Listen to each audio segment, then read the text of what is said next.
Merhaba, hoş geldiniz. Bugün videomuzda bu bebişimizin kolunu çekeceğiz. Ben sağ tekini ördüm, parmaklı el olacak.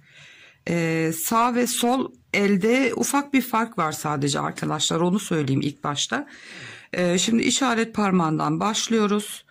7 zincir çekip orta parmağı örüyoruz. 7 zincir çekip yüzük parmağını 7 zincir çekip serçe parmağını örüyoruz. Sol elde de aynı sırayla örüyoruz. Sadece sağ eli yaparken işaretleyicimiz burada oluyor ve baş parmağımızı bu tarafa koyuyoruz. Sol elimizi örerken yine işaretleyicimiz burada ama baş parmağımızı bu tarafa koyuyoruz. Fark sadece o. Örerken bunun ayarlamasını yaparak örerseniz hiçbir problem yaşamayacaksınız. Ayrıyetten sadece şu bileğe kadar parmakla el yapımını anlattığım bir videom da var kanalımda. Açıklama kısmına linkini bırakırım. Oradan da ayrıntıyla izleyebilirsiniz. Sadece parmakların yerleri değişecek. O kadar. Tek farkı bu. Bilek kısmında incelmemiz var. Dirseğimiz var. Dirseğin iç kısmı var. Ve kolumuzu bu şekilde ördüm ben sağ teki. Sol tekini şimdi hep birlikte başlayalım. Şimdi parmakları nasıl yapıyorsak sağ elde de aynı sıralamayla yapıp sadece baş parmakta fark olacak. 1.60'la ördüm ben. 1.75 dedim ilk etapta ama 1.60'la ördüm, parmaklar küçük olsun, çok büyük olmasın diye. Şimdi sihirli halka yaparak başlıyorum. Bir tane zincirle sabitledim. 5 sık iğne ile çalışacağız parmakları. Halkamın içine 5 tane sık iğnemi dolduruyorum şimdi. Parmakların sıra sayıları farklı. Sadece yapılış şekli aynı. 1, 2, 3, 4, 5 tane halkamı kapatıyorum. İşaret parmağımızı başlar yaparken 25 sık iğne öreceğiz. Yani 5 sıra. Orta parmağımız 30 sık iğne. 6 sıra. Yüzük parmağımız yine 25 sık iğne 5 sıra. Ve serçe parmağımızda 4 sıra 20 sık iğne. Ben sıra olarak değil sık iğne olarak sayıyorum örerken. Öyle çok daha rahat oluyor. Şimdi 5 tane sık iğnemi yaptım. Ve ilk sık iğnemin tepesine batıyorum. Ve sık iğnemin içinden batıp örüyorum bir tane. Bu 6. sık iğnem oluyor. İlk 5 tane ördük. Bu 6. Her sık iğneye bir tane öreceğiz. İşte ufak olduğu için biraz zorlanıyoruz ama sonuç güzel oluyor. Evet, 6.'yı ördüm. Şimdi böyle batması zor oluyorsa uzatabilirsiniz ipliğinizi. Bir sonraki sık iğneye batabilmek için.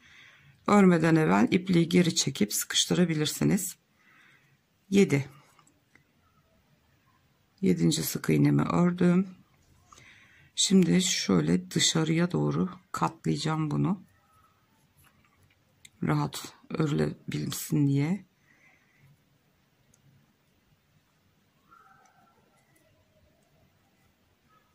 Sekiz. Bir sonrakine batıyorum. 9. Bir sonrakine batıyorum. 10. İkinci sıram bitmiş oldu böylece. 5 sık iğneden 2 sıra ördük. 10 sık iğne yaptı. Devam ediyorum. 11.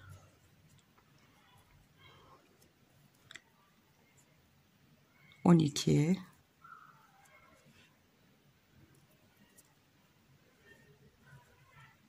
13.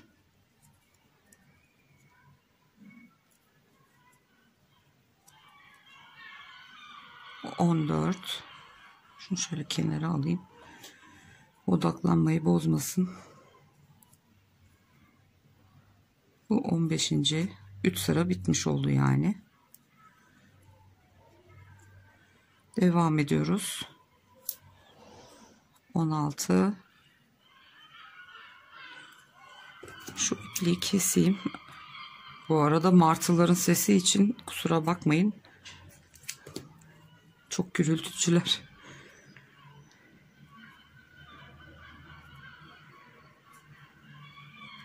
17, 18,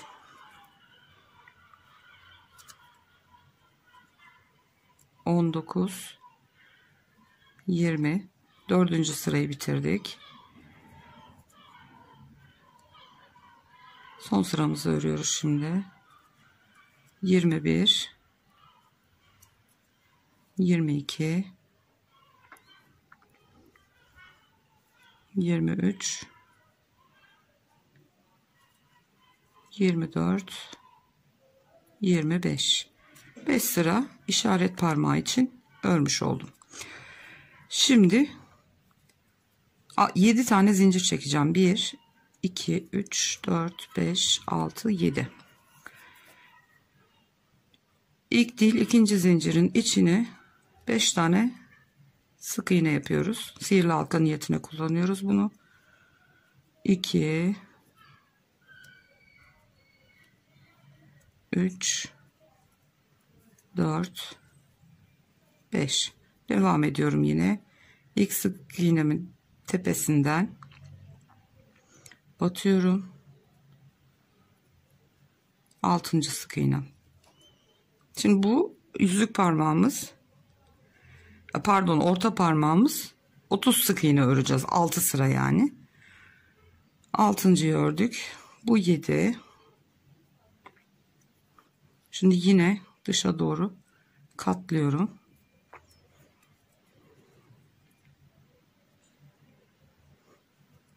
8, 9,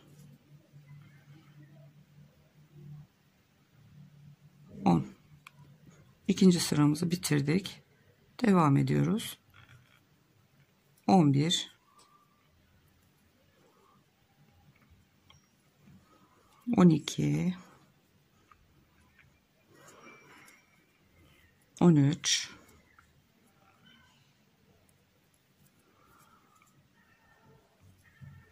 14, 15.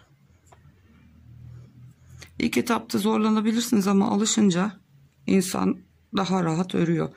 3. sıramızı da bitirdik. 15 sık iğne oldu. Devam ediyorum. 3 sırasını örmüş olduk. 16, 17, 18, 19, 20. 4. sıramız bitti. Şimdi 2 sırada 30'a kadar tamamlayacağız. 7 zincir çekip yüzük parmağını öreceğiz 25 sık iğne olarak. Tekrar 7 zincir çekip serçe parmağını yapacağız. 20 sık iğne 5 sıra olarak, pardon 4 sıra olarak. Örelim parmaklarımızı. Eğer takıldığınız yer olursa parmaklı el yapım videosu var. Sadece parmak ve elin yaptığım bir videom var. Ona bakarak daha rahat çalışabilirsiniz. Videoyu uzatmamak adına ben şimdi parmakları bitireyim. Ondan sonra elimizin üstünden örmeye başlayıp baş parmağımızı ekleyeceğiz. Evet arkadaşlar, şimdi ben serçe parmağıma kadar ördüm. Şimdi parmaklarımızı toparlayacağız. Şimdi 1.60 milim tığımı bırakıyorum ve her zaman ördüğüm 2.20 milimi alıyorum. Benim için sadece önemli olan şu parmaklar küçük olsun istedim. O yüzden ince bir tığla ördüm. Siz dilerseniz normal tığınızla da yapabilirsiniz. Şimdi serçe parmağımızdayız. Parmaklarımızın sıralamasını düzeltelim şöyle.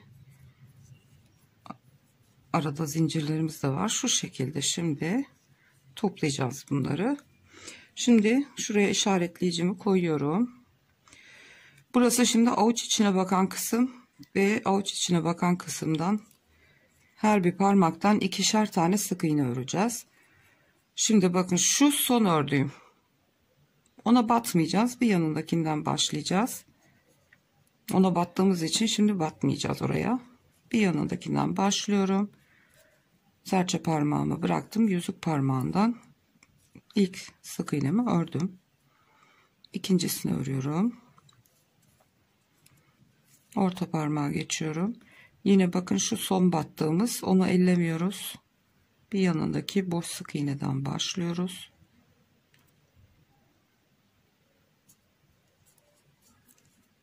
Parmakları yaparken birazcık parmaklarınız zorlanabilir, ağrıyabilir. Ama güzel oluyor parmakla el. Evet.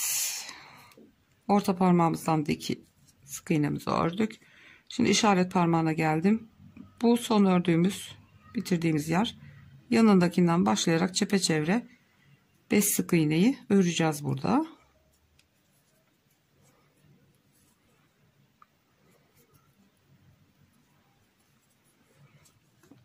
Evet, ilkini örmeye çalışıyorum. Evet, bir tanesini ördük. Şimdi devam ediyorum diğerlerinden. 2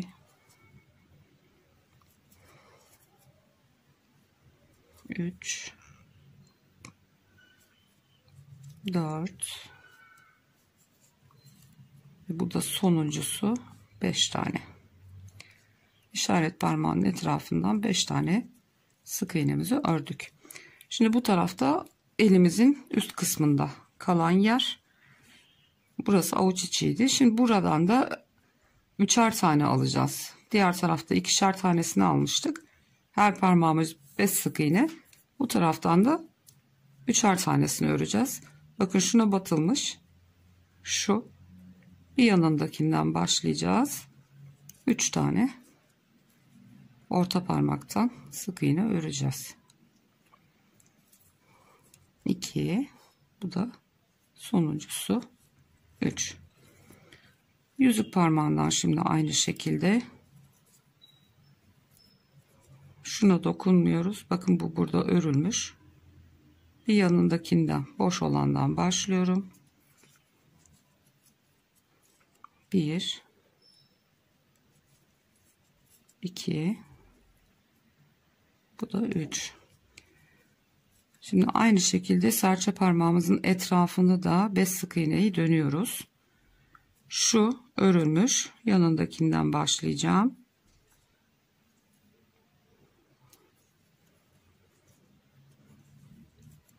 1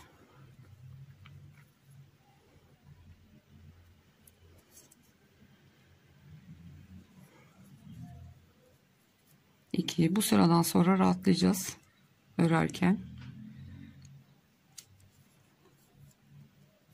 3 4 ve 5. Evet, bütün parmaklarımızın etrafını ördük ve parmaklarımızı birleştirdik tamamen. Şimdi ilmek sayısını ben sayayım size, kaç tane var. 2 4 5 6 7 8 9 10 11 12 13 14 15 16 17 18 19, tam 20 tane sık iğnemiz var şimdi. Bu ilk sıramızdı. Şimdi ikinci ve üçüncü sırayı aynen 20 sık iğne 2 sıra daha öreceğiz. Şu işaretleyicimin kenarında bir sık iğnem var. İlk sık iğnem. 20 tane sık iğneyi artırma eksiltme yapmadan biz 2 sıra döneceğiz bu şekilde. Daha sonra baş parmağımızı ekleyeceğiz. Bu tarafa ekleme yapacağız. Şimdi bunu bu şekilde ördünüz diyelim, 2 sıra bitirdiniz. Sağ eli yaparken de bu kısma geldiğinizde baş parmağı öreceksiniz. Tam şu kenara, ortaya gelmeden bir sık iğne önünden baş parmağınızı 2 düz sıra ördükten sonra bu tarafa ekleyeceksiniz. Fark sadece bu. 2 elin arasında. Parmakların örülüş şekli aynı. Onu da işaret parmağından başlıyoruz. Orta yüzük serçe diye gidiyoruz. Sadece baş parmakların yeri değişiyor. Şimdi ben 2 sıra örüp geliyorum. Ben şimdi 2 sıra daha ördüm. Toplamda parmaklardan sonra 3 sıra örmüş olduk. Şimdi 4. sıramıza geçiyoruz. Başlıyoruz şimdi sık iğnelerimizi örmeye. 1 2 3 4 5 kaçırdım. 4 5 6 7 8 9 10. Sağ eli örerken şimdi bu tarafa gelirken burada koyacaksınız. Biz bu tarafa koyacağımız için şimdi mecbur bu sırayı dönüp geleceğiz. 10 demiştim. 11 12 13 14 15 16 17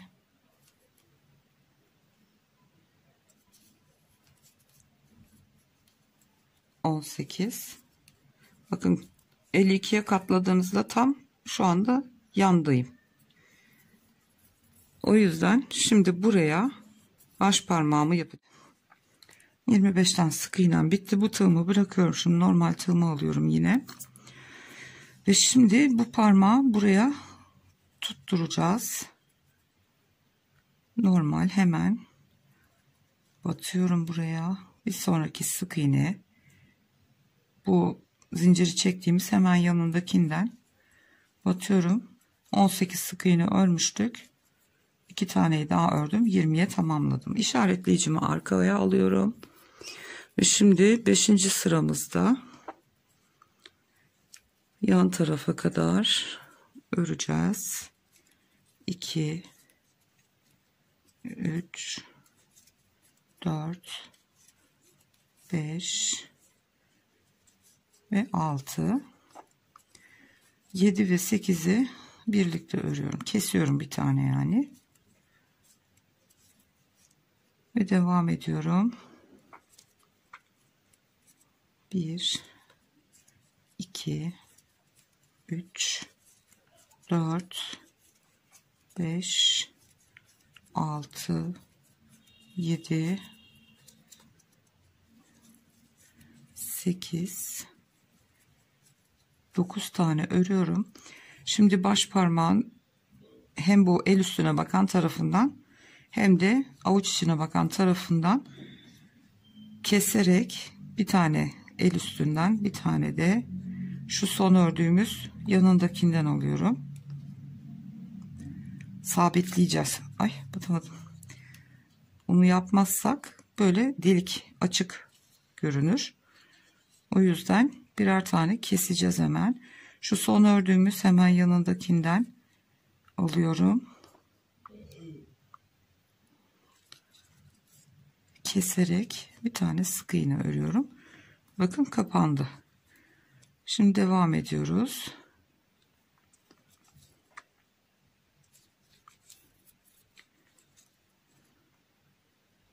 Bir sonraki sık iğneden batıyorum.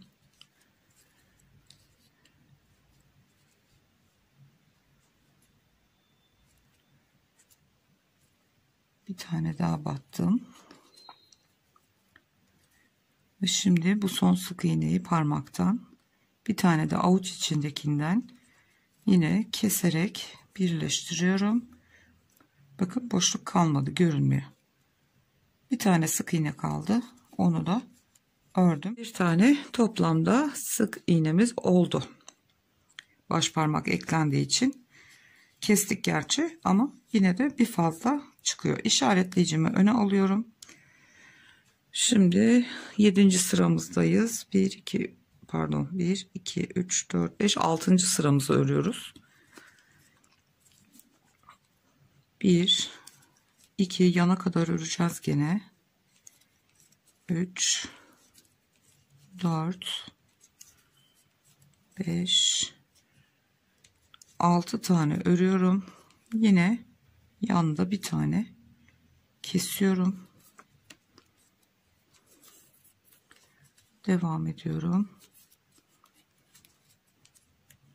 1 2 3 4 5 6 7 8 9. Tam şu baş parmağın şu kısmından, yani bu kısma denk gelen yerden bir tane de keseceğiz şimdi.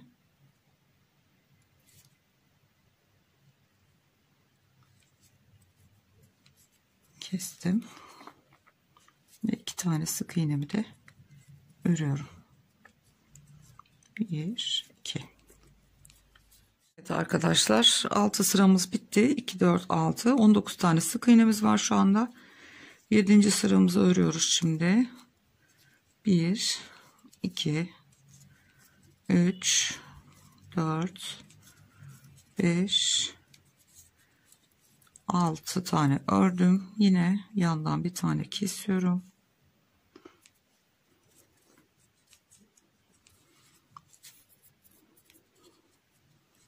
Yedi tane oldu sık iğnem.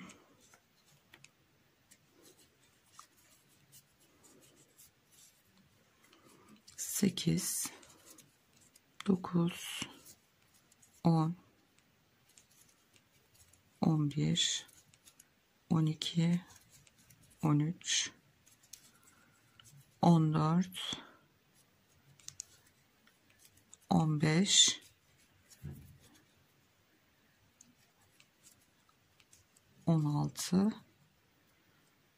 16 tane ördüm. Bir tane bu yandan kestik. Onunla birlikte toplamda 16 tane oldu. Bu işaretleyicimizden itibaren yanda kestiğimiz ilmekle birlikte. Şimdi şu son 2 sık iğnemizi keseceğiz ki baş parmağımız birazcık şöyle içe doğru gelsin, böyle dışarı havaya kalkıp durmasın diye. Bu ikisini kesiyorum. Evet, 7. sıramızda bitirmiş olduk. Devam ediyoruz. 8. sıramızdayız. 2 3 4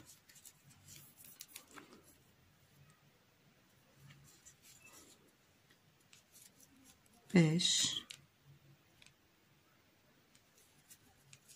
6. Bu tarafta kesmiyoruz şimdi. 7 8 9 10 11 12 13 14 tane ördüm. Şimdi yine bu baş parmağın hizasında keseceğim. Hatta 15 taneyi örelim, son 2'yi keselim yine. 15 sık iğne ördüm. Son 2 taneyi tekrar kestim. 16 tane ilmeğimiz var. 2 4 6 8 sıra oldu. Alıyorum ve devam ediyoruz. 1 2 3 4 5 6 tane örüyorum. Bir tane kestim. 7. ilmeğim.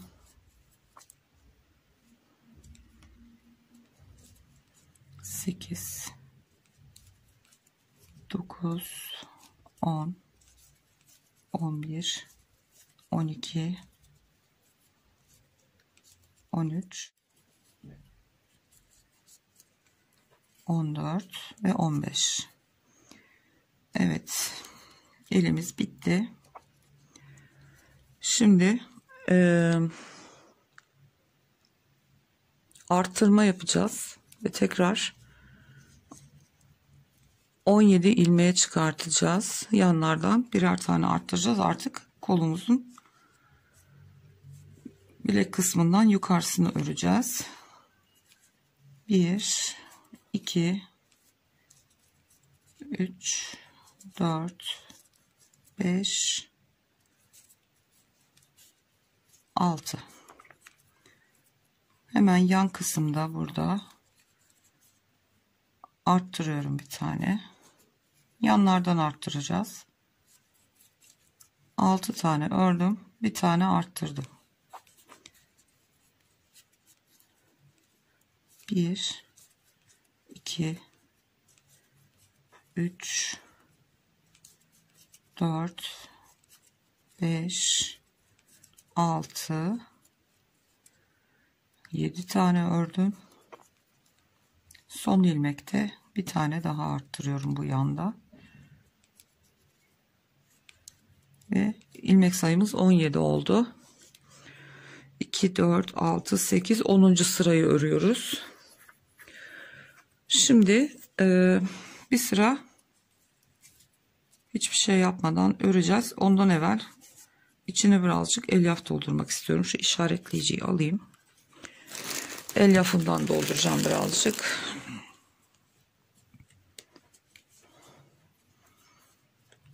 Şu tığın arkasıyla iyicene yükselmeden el kısmını dolduralım birazcık. O kadar sert doldurdum ki yani tel bile koymanıza gerek yok. İsteyen koymayabilir. Ama ben göstereceğim nasıl takılacağını. Ben şişle tel için yol açıyorum. Ondan sonra rahatça teli 6 numara şişle, böyle kalın bir şişle yolunu açıyorum. O şekilde yerleştiriyorum kolu. Evet, elimiz de hazır. Evet, şimdi işaretleyicimizi tekrar koyalım. Şimdi bir sıra düz öreceğiz. Bir sıra şimdi düz örelim.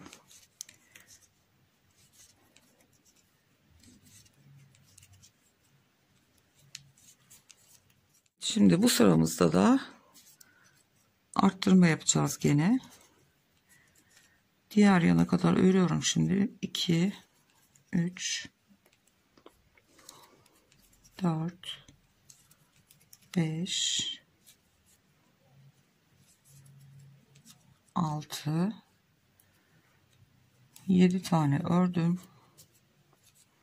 Bir tane arttırıyoruz bu yanda.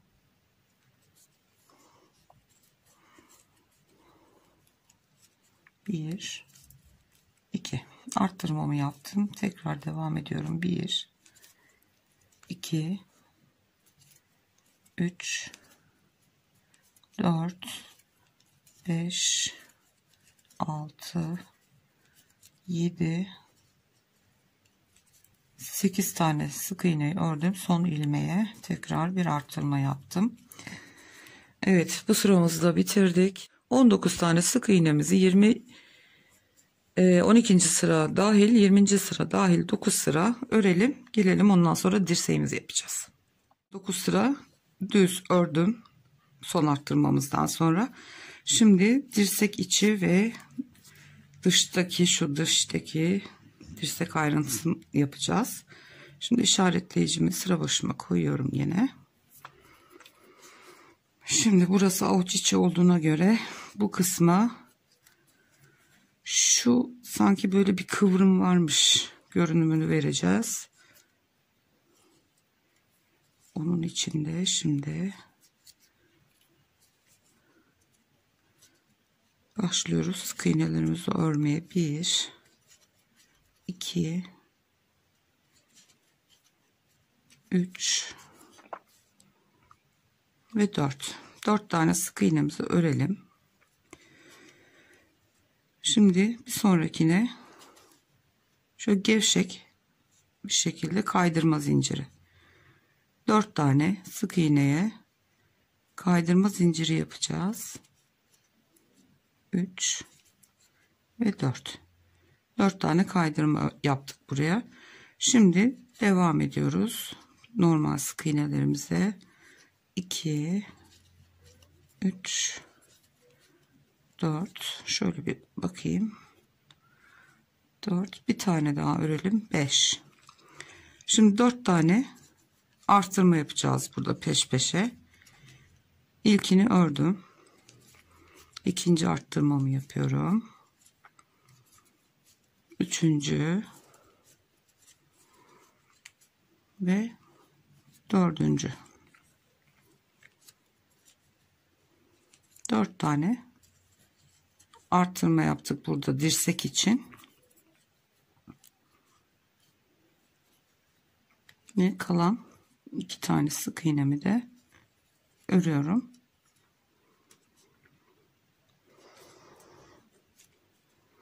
Birinci sıradayız.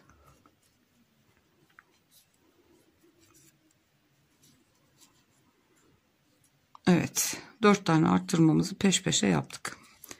Şimdi devam ediyoruz. 22. sırada 1 2 3 4 tane sık iğnemi ördüm. Şimdi bu yaptığımız kaydırma zincirlerinin altından yukarıya doğru 2 katını birlikte alarak normal sık iğne öreceğiz gene. Kaydırma zincirlerinin altından batıyoruz. Çok sıkı batarsanız, örerseniz bu kaydırma zincirlerini böyle batmakta zorlanabiliriz. O yüzden o kaydırma zincirlerini biraz gevşek yapmakta fayda var. Evet, 4 tane kaydırma zincirinde normal sık iğne şeklinde ördüm. 8 sık iğne oldu şimdi. Devam ediyoruz. 9 10 11 12 13. Bu arttırmaları şimdi bir sıra geçeceğiz üstünden. O yüzden hiçbir şey yapmadan direkt örüyoruz.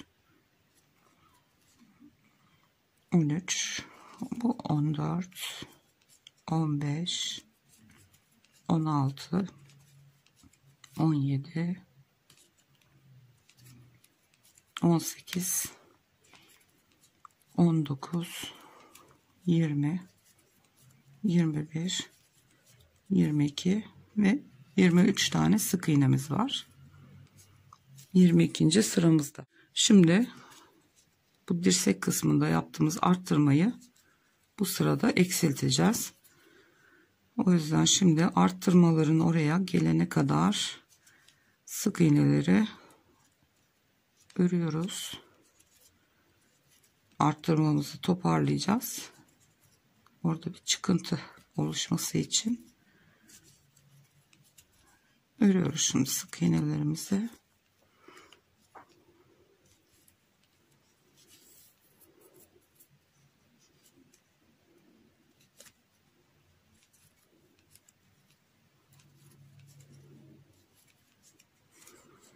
Bakalım. Evet, arttırmamız şurada. Tam arttırmanın olduğu hizaya geldim. Ve şimdi burada 4 tane peş peşe kesiyoruz. Birincisini kestim. 2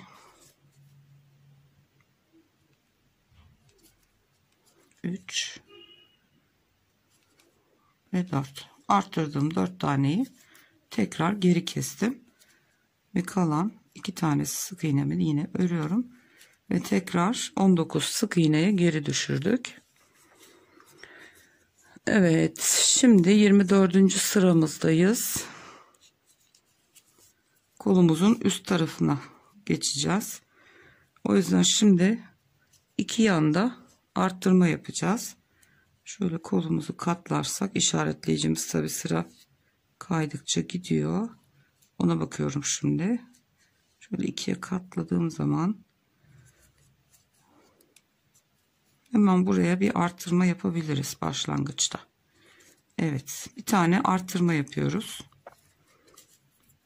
bu yan için. Şimdi diğer yana kadar öreceğiz. 1 2 3 4 5 6 7 8 bakıyorum. Bir tane daha örüyoruz. 9 tane sık iğne ördük. Şimdi bir tane arttırma yapıyoruz burada ve devam ediyoruz.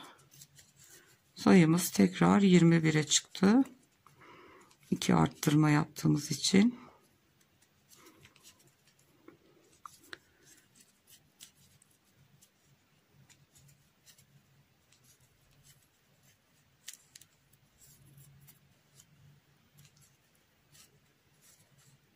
Evet. Şimdi 1, 2, 3 sırasını ördük. 11 sıra daha örelim. 14 sıraya tamamlayalım. Ondan sonra geliyorum. Evet arkadaşlar. Şimdi 14. sırayı örüyorum. Ama şöyle bir şey var. İşaretleyicinin olduğu hiza böyle ortada kalıyor. O yüzden burada bitiremeyeceğimize göre bu işaretleyiciyi artık baz almıyoruz. 14. sıram zaten bu. Bunu şöyle düzgünce ortadan ikiye katlayıp şu kenara kadar öreceğim. 1, 2, 3, 4, 5. 5 ya da 6 tane daha sık iğne örüp öz şekilde bitireceğiz. Çünkü kenarda kalması gerekiyor. Bunu tamamen göz kararı yapabilirsiniz. Evet. Şöyle. Gördüğünüz gibi kenarda bırakmamız gerekiyor. Sıramız bitti. İpleri kısa kesebilirsiniz. Çünkü örerek ekleyeceğiz. Bir yan sık iğne kayıyorum. Kaydırma zinciri yapıp bir tane zincir çekip kapattım. Bu ipi içeri atabiliriz. Bunu da kısaltalım.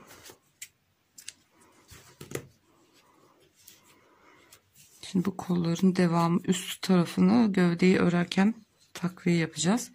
Bunu şimdi dolduralım. Şöyle makasımla içine iteyim. Kollarımız da bitti. Sıkıca doldurun. Dilerseniz sıkı dolduracağınız için tel de koymayabilirsiniz. Ama hareket ettirebileyim derseniz tel koymak zorundasınız. Tamamen sizin tercihiniz. Şöyle sıkı sıkı her tarafına. Artık öğrendiğinizi umuyorum. Ben taş gibi doldururum. Eze eze. Yıkandığı zaman deforme olmasın diye. Yani bildiğiniz taş gibi oluyor.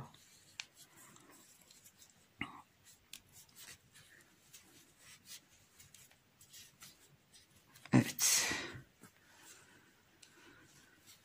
Evet, kolumuzun yapımı bu kadar arkadaşlar. Videomuz bitti. Evet, gerisini sonra beden örerken takviye yapacağız. Kollarımız da bitti. Bir sonraki videoda görüşünceye kadar kendinize çok iyi bakın. Hoşça kalın.